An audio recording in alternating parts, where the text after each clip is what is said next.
Let's talk to our guest today, whom we welcome with this round of applause, Miriam Bregman. Ladies and gentlemen, welcome. Things happened. The program you enjoy listening to. I know. You do, but I'm a little frustrated because Nal isn't here. Why? Did you think you'd win a vote from someone on the right? How right wing? Comrade Nal. Here we call him Comrade Nihil. Here he's right wing. I don't know what he's selling you, but here he's unrecognizable lately. At least in terms of his opinions. Yes. He supports the fat guy suddenly. He agrees, no, he doesn't defend himself as best he can every day. All the female members of the legislature for freedom of movement are very popular. He looks fondly at Lilia Lemoyna, at Victoria Villarreal. We are Russian supporters. Well, I'm going to chat with him then. See who you're staying with. Yeah, look at who you're left with. How are you feeling in this last stretch of the campaign? Really? Yes, you can't take it anymore. With the last bit of energy because sometimes we say, it's a hard campaign and people think it's a slogan. No, that's how it is. And I also noticed something, forgive me, but I noticed something. Like many candidates, male and female, but candidates because it's essentially a male election, candidates with, it's like they just started, they started the campaign a month ago, and they're everywhere and you turn on the TV, you see it, you turn it on, but we never stop. I mean, we've been going since my law was passed. I had eye treatment for the tear gas, Patricia Bullrich. You get better and you go out again. I mean, it's like we haven't stopped for this year and a half. Then the campaign hits you. Since it was that time of year when I was just about done, and well, here we are. What do I know? Seriously, are you undergoing eye treatment for the gases? I had to undergo treatment, yes. Tell me about that moment when you go to the ophthalmologist and say, look, doctor, how do you get tear gas every Wednesday? Yes. He started consulting and he did a whole treatment for me, and well, the tear gas from being there every Wednesday irritated me a lot. The same thing happened to my colleague Patricia Del Coro, who also wears contact lenses. The contact lens said, I can't see anything, I can't see much. The tear gas irritated our eyes a lot, and as the days went by there was a moment, well, Gabby must remember that every Wednesday they would throw tear gas at us outside.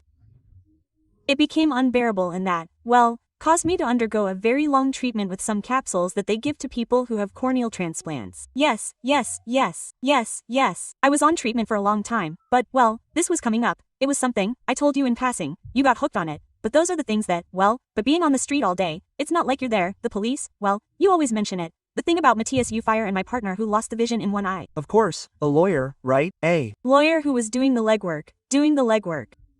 He had stopped at a mobilization standing on top of the Plaza Congreso. I mean, something you never imagined that you could end up losing the vision in one eye. Well, then we had Pablo Grillo, Jonathan Navarro, but the rest of us, those of us who don't tell you about those things, were also involved in this whole period of my law. It was a serious period of putting our bodies on the line.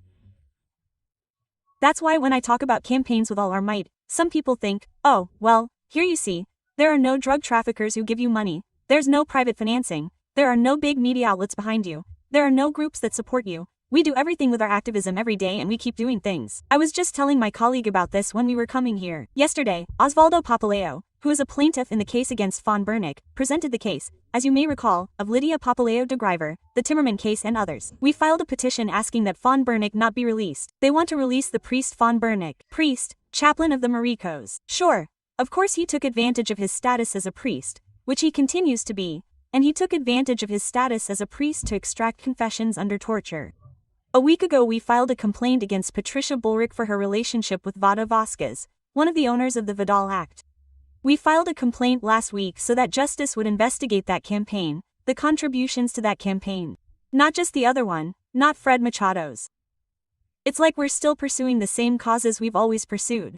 You're still working as a lawyer on the side. Yes, because it's also what I chose, what I like. When I chose to defend human rights, democratic freedom, I did it because I liked it, because I wanted to do that. And it's not like you're going to convince me, give me a little while to do other things. Sometimes they tell me, hey, ease up, no, stop, they're going to release von Bernick, I have to do something. Give me a little while. Quote, I've been following him around since I was little, annoying him. Wherever they go, we'll go get them. Do you remember how we always sing? Is that right or not? Obviously. And I think that's a testament to your activism, to your career. When you Run for office, it's sometimes confusing because the left rotates things. Right now, you're not a deputy or you are. No, right now I'm not a deputy. What we did was that we divided up our time based on the number of seats we won and what each person got in the internal elections. For example, I was there for quite a while. When I took office as a city legislator, we won 2 seats, so I had the full term. No, when you don't get one, you only get one. For example, we share the entire strength of the left, but I rescue from this something that in recent days, it seems to me that it has, or the last days, the last months, has taken on a special value. That you have the guarantee of what is voted. It is not that Miriam Bremen leaves and someone comes after her who collects and leaves with a suitcase to Paraguay. Hey, there is a political force that takes responsibility, because you see, sometimes they tell you, no, but I'm not going to take responsibility for what that deputy voted for. I'll take responsibility for everything Vilca does, you know that. Not only because he's a friend, I love him very much, but because I take responsibility for what my colleagues do and everything Romina del PLA does. From the PO2, everything Vilmar Ripple does. In Congress, we vote the same. Then each of us is from different parties. We can have a position and it's logical that we have a position. You see, the logic of the single party is very much ingrained, right? As if everyone has to think the same, right? But in Congress, when it comes to voting, no one is going to vote in favor of the IMF. It would occur to you to ask me, hey, what are you going to vote for? Well, because there are certain or other important issues that are coming up. Women's rights, ESI, Article 5, that we want to reform in the ESI law, because it leaves the application of ESI to the ideology of each institution and has been the obstacle for religious schools to cling to that and not apply it. Is the ideology of my institution. They tell me that ESI is explained in such an unscientific way. On that subject, in the different political spaces, except for the left, there are different positions regarding, for example, that subject within Peronism, within the federal meeting. You looked at the lists full of light blue handkerchiefs. The lists for October full of light blue handkerchiefs in spectacular places. Because now they learned about the light blue handkerchief. The light blue handkerchief is not that dinosaur, Susana Jimenez's living dinosaur. You see, they were barbarians. They said all kinds of things in the Senate. The light blue dinosaur is now drawn. They even paint it more progressive. Be careful, because they are the issues that are coming up in Congress. So I don't know how we got here, but these are the issues that have worried me lately because, honestly, well, I know that the other day you said in an editorial about Patricia Bullrich, almost claiming that femicides were our fault. That's incredible. If I listened to you later, when I got home that night everyone was commenting on what you had said, I listened to it and we are in that situation. So, that is the upcoming Congress and the fights we fought before. I think that is the best we can show going forward. I don't have a big media apparatus. I don't have an advertising campaign. We make most of the videos with this cell phone that I have here. But we can show that. We can show a coherence that when we are in a seat you know what things are not going to happen and that we are not going to sell out.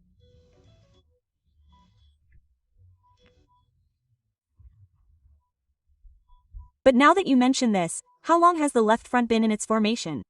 Because it must be one of the most stable fronts in Argentine politics or at least in electoral politics. Yes, no, how the rest fight, how the right is divided. How the others are divided because there are many. I always wanted to say this. Meist, sure, thanks Ale. No, please. Always how the rest fight, how to divide.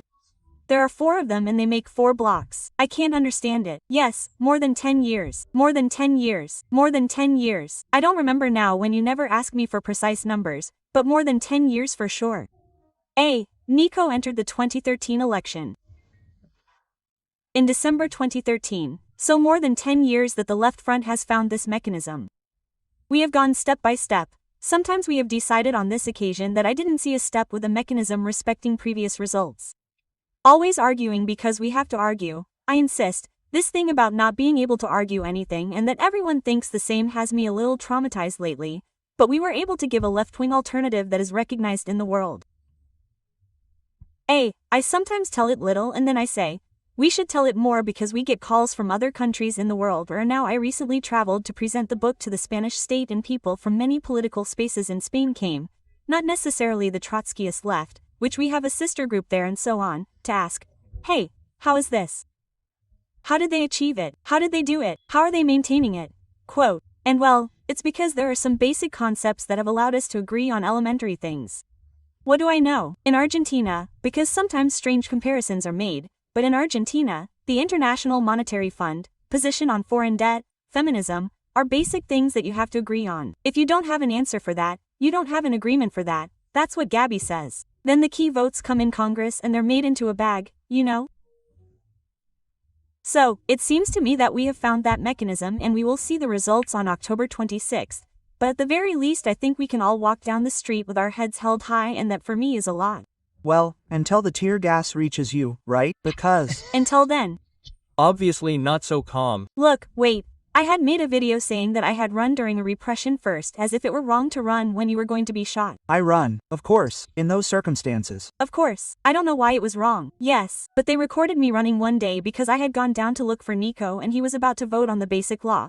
You remember that it was a terrible mess. I looked at her because I know she is always there, and they told me, the gendarmerie is closing the door of Congress, and I said, no, I'm staying outside and not voting. Imagine, I'm a quitter. They didn't disappear Brian and Del Cano. So I said, well, Nico is still there. You saw him tugging on the police and the retirees.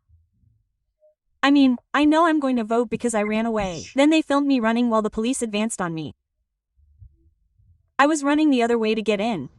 But who ran in the end? He's an expert. Oh, thank you. That's what I wanted to hear, and I want to say it here. Technically he didn't run, he got on a motorcycle. He actually flew. You can see a motorcycle. One of them flew planes, right? You see? Because with that the guy told jokes and joked around on TikTok and thought he was funny. Look, we just have to wait. Look. There's something that we see in Congress, those of us who are there, that many people, whether they're colleagues or even members of Congress from other political groups, tell you all the time, Miriam, I love you very much, you're the best, I love you very much. But many times you respond, well, but no, then you won't vote for me. Why do you think that happens? That many people like you, right? They love you, they tell you so, they show it, but then when it's time to vote they say something else. Yes. Well, we should do a sociological analysis of how capitalist democracy works, the voting mechanism, how elections are reached. It would be a very interesting analysis, wouldn't it? If it's the moment when you decide more freely in the dark room or not. No, because you see that the big, I'm just saying something very generic, but to answer Gabby. The big social changes happen collectively. We achieve the right to abortion collectively, and if we go back in time, the 8-hour workday was achieved through collective struggles. When you go to vote, you're going to vote individually, all by yourself, locked up in the dark, a dark room, you know? So, locking yourself up in a dark place and having your decision be there, has something to do with the mechanism today and how elections are prepared, like the candidates are known. My law wouldn't be my law if it weren't for him having become, as a journalist studied, the person with the most hours of television in the 5 years before he became president, not just social media and Pepin making little videos about him. That story is amazing. Lots of America TV at night. Lots. Yes, you see, there was a journalist who told me, yes, I really did give him airtime and then he ended up in this. And many, many, many more. Not only that they made the lists for him, I mean, we could talk a lot, but there's a lot about that mechanism that works, about how decisions are made and that we produce big changes the other way around. We produce them in broad daylight or in the light of an embrace, in the light of collective strength. And women know that a lot. I see it. What Gabby says is true. Even in Congress, where there are other political forces, everyone recognizes, they say, hey, when are you coming back? No, when are you coming back? Because it is known that there are discussions that if it is not on the left, they will not happen. I was the only one who fought with Villarreal every single time I could, and I will continue to do so, and I will not go to an event with Villarreal. Not even if I am tied down. I mean, there is no way. At least an event to repudiate an action of the left in the 70s, even though I have nothing to do with that organization or its methods of struggle, I will not go with Villarreal even to the corner. And I think that is also valued. There are many who value it, even if they are in other political forces. Down below they tell you, hey, when are you coming back? But there is one more thing. But I think that, as Gabby says, the love they have for us is not enough, because I cannot tell Menem, hey, Menem, how are you? How are you? People love me a lot. Let me sit on a bench. I don't think so. They have to support us with their votes, and it's important for the left to have a strong bloc in Congress because, as I was saying, there are discussions that if we're not there, if the left front isn't there, they don't happen, they don't exist, they go under the radar. Big discussions like genocide, not just any genocide. Genocide in Argentina and genocide in Palestine. We always have to break that barrier. Be a vanguard. When it was the right to abortion, it was the same. I remember campaigning with my colleagues and we said for the right to abortion and they would tell us, that's a vote breaker, don't say it, you know? Well, the left is there to disturb, to annoy, to break down barriers and to fight, not only for a socialist society in the future, but to achieve rights. Today, for women and workers. Well, that's what we're doing and that's how we got there. Well, this leads me to ask you something that was the main thing I wanted to ask you. Basically, that has to do with how to achieve those partial conquests, let's say. What the left has developed in the last 10 years, which was unthinkable for the left of the 90s, completely balkanized, divided into tribes and also sunk into insignificance, except for flashes, right? Like Zamora, let's say, there were no great electoral moments for the left. You see a sustained performance in one election more, in another less, in one province more, in another less, but it's always on the left and that's a reference that people have, right? And there's a bench and it's also known that if you're shouting Villarul, Vilma will be there, if not, Chippy will be there. I mean, that seems great to me. What could the left do as an additional step, riding on that maturity? To also intervene in a hyper-presidentialist executive, while still preserving its identity? Well, perhaps it doesn't want to mix with Peronism, right? That Peronism often doesn't want to mix with the left. There is a sector that is very, very refractory, but not good. But perhaps I don't know if there is more resentment on one side or the other. Look, that stops you from coming together, right? And besides, I'm not talking about coming together either. I'm thinking of that post-law Argentina where everything is going to be broken, where everything is going to be in shambles in the social fabric, in the economy, everywhere. And where it would be good for the left to attract. I imagine, I don't know, it's not our system, right? Parliamentarianism. But I imagine a minister from the left in a certain place fighting with other ministers saying, well, let's go here or do such and such. Look, I can think of 1,000 answers. I would have to write them down because many windows will open up for me with what I'm going to say. The law had offered you human rights, do you remember? Piley had offered them to me. Poor Javier. Poor Javier. That's why I'm telling you. There are many ways to approach the subject. First, who is more reluctant or not? I also have an answer. When Christina Kerner was imprisoned, I went, I didn't look, I didn't wait, I was there. Every time Christina Milagros, Bonafini's ass. You're the other way around. If I ask you, you'll have a hard time finding examples, even with the case of Matthias Aguirre, which was something that hurt me a lot because of the more reflex, man, he just ended up being the first of the big victims of Patricia Bullrich's mobilizations and it's hard, you know? The reaction are I support them, but they voted blank, you know. But, what are you talking about? I mean, Of course, a guy had his eye gouged out. of course, what are you talking about? I didn't ask Pablo Grillo who he voted for. I went to the hospital and made myself available to his family. It doesn't matter. And I found a beautiful family. I don't care who they vote for or who they think. No, I don't know. There are things like humanity and humanism that are talked about a lot, but it seems to me that very basic things have been lost, right? Very basic solidarity. So, first of all, that. Secondly, obviously we have a program and a project that is very different from what we started to discuss in my party, because, it's not just the left that gained an electoral presence.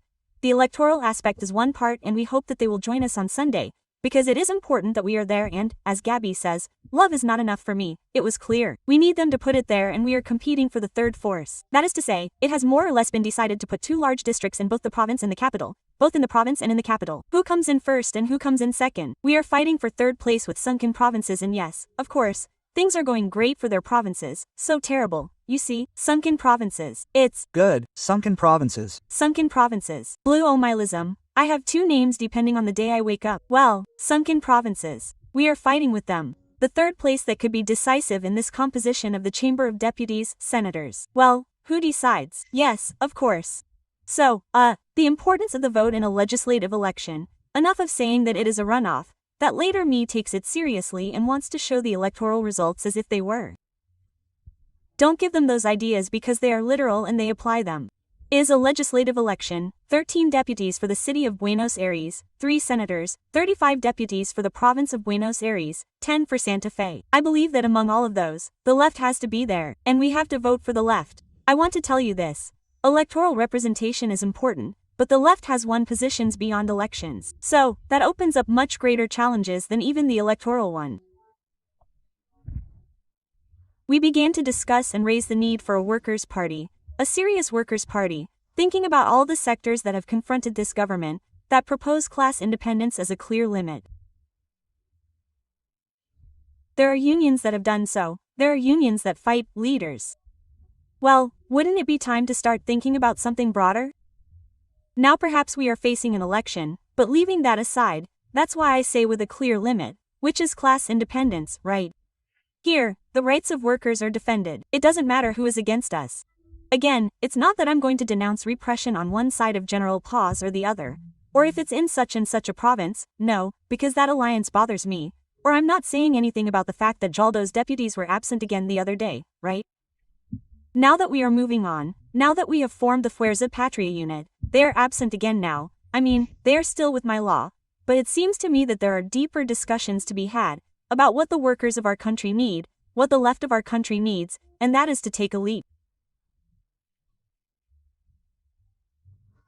Is the left enough alone, or do we have to think about all those leaders, all the workers and non-workers who have mobilized and demonstrated during this time, and that we have to offer them the possibility of a class political alternative, as I told you before, but that we can all build together? It seems to me that this would be the way to discuss in the next period, because what is coming is serious. It is not a joke. Right? No, of course. It is going to be discussed in Congress and it is going to be discussed in the streets. If you have not confronted Bullrich until now, don't tell me that you are going to confront him in the year and a half or in the years that are left. I saw, there are things that you did not show up for. I have not seen you in 2 years. Why are you going to become a champion of justice from now on? Well, what happened to you with sunken provinces happened to me with my colleagues who wondered all last year if it would turn out well. Sure. Oh, I hadn't thought about that. Okay, you look at it from another perspective. And, well, it's just that, you know, the year wasn't going to turn out well. Last year, all last year, we suffered a lot of symbolic tear gas too. The little bit that we said wasn't going to turn out well. Now the context is different. But that's also why I'm asking you about the intervention in the executive branch, because what happens to me is that you know I vote for the left, I say it publicly when I do. Sometimes I don't do it because I think it's very important for the fascists to lose a certain instance. Now, on Thursday I went to present the book of the country that the owners want. Yes. Well, I don't know if it was orchestrated or not, it's most likely that no, it's simply the pain of many leftists. They told me, hey, Verco, you sold out, you surrendered to Peronism. And when I went to present your book, we filled the largest room there. We broke it there. More people than anyone else at the book fair. Those same people applauded me. So, there is an immaturity that I see expressed in that. Why do you understand it as immaturity and not as a reference? I think it's the other way around. No, I didn't see it. I'm telling you the truth because I don't even watch my own networks. But I'm interested in what you think, beyond that. But it seems to me that it's the other way around, that you're identified with a profile. Hey, look, I'll give you an example. You're the one who always talked about the foreign debt, and Peronism is in favor of paying the foreign debt. So, I think that whoever doesn't want to pay the debt, and both you and I, like me, who defaulted, long live the default, long live Rodriguez. We never had that ridiculous position. We always give legal, political, historical arguments. We look for other countries in the world. We started stirring up Kenya, Nepal, now Ecuador. So, we are constantly arguing that with the solidarity of the people, with the doctrine, the odious debt, that we have well, I'll give you that example. Yes. I think that there is an identification there that later you see with other people who say, no, man, it's childish not to pay the debt. Or who tell you, either that he voted in favor of the debt or that he abused it when it was necessary to risk it because of the debt. It is logical that the claim comes. Now, if it is orchestrated, who is going to orchestrate that for you? I mean, I wish I could tell my people, hey, let's all come out together with a tweet. Everyone starts, no, look, I am supporting the strike of I don't know what. Also, I think that, someone really, because I feel it, family, no, I don't feel that. I don't think it has to do with that. I didn't think about it that much. If you want, later, when I sleep on Sunday, we can analyze it and discuss why the elections of the capitalist system reproduce the bourgeois forces, and we analyze. But always, Sometimes in a talk like this, we always ask, well, with which leader? If one thinks of politics sometimes in those terms, right?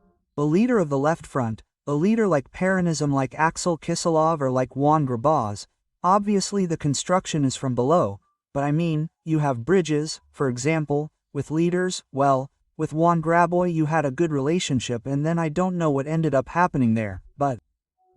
You're touching a sensitive spot. I was just about to kick under the table.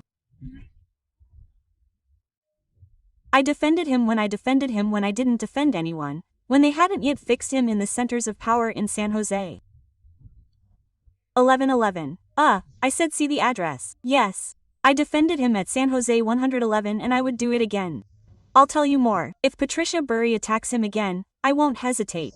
Now or later, I don't know. I'm watching a video from September 8th, the day after the elections in the province of Buenos Aires. They ask him what he thinks of the left and if the left won the elections. I don't know what the question was because I swear I tried to erase it. And he says that there is good and evil and the left is on the side of evil and then that the left doesn't deserve to exist. I'm a single party, never. I mean, it's not like we don't deserve to exist when I defended you.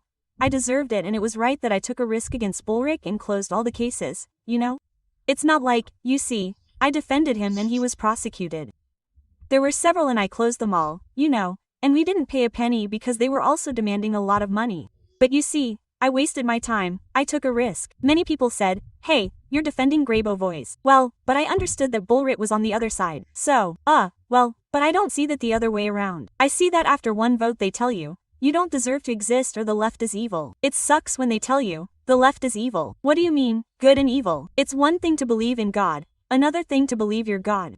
They're two different things. Well, a piece of advice from the Russian BREGMAN, an atheist like few others, to stop. By BREGMAN, let's see, Kovich, this ends badly. They're going to bully us from all sides. Don't worry. Russian, thank you very much for coming. Good luck in this final stretch of the campaign. Where are you closing? At the US Embassy, as it should be, because... outside. I hope so. I hope so. Calm down, guys, please. We're all going to jail. We're all going to jail, man. Yeah, there's the patrol car. I can hear it outside. The raid. We're closing at the US Embassy because there's not only interference. Unfortunately, in this election campaign we can't discuss these things, we should be discussing them. The United States is bombing the Caribbean Sea, bombing the coasts of Venezuela, authorizing the CIA to intervene in Venezuela. Petro came out to repudiate because they killed a Colombian fisherman accusing him of being a drug trafficker. The United States bombs him. They asked for the conviction of Cristina Kirchner. They interfere in Bolsonaro's trial with what Bolsonaro has in Brazil and they are supporting the genocide in Gaza. So, it's not just Besson. It's not just economic policy. Our humanity does not end in the Rio de la Plata. We believe that the United States is increasing its interference in its backyard and it is like a repercussion of that. That is what we see in Argentina. So we do not want to be just another flag, just another star on the Yankee flag.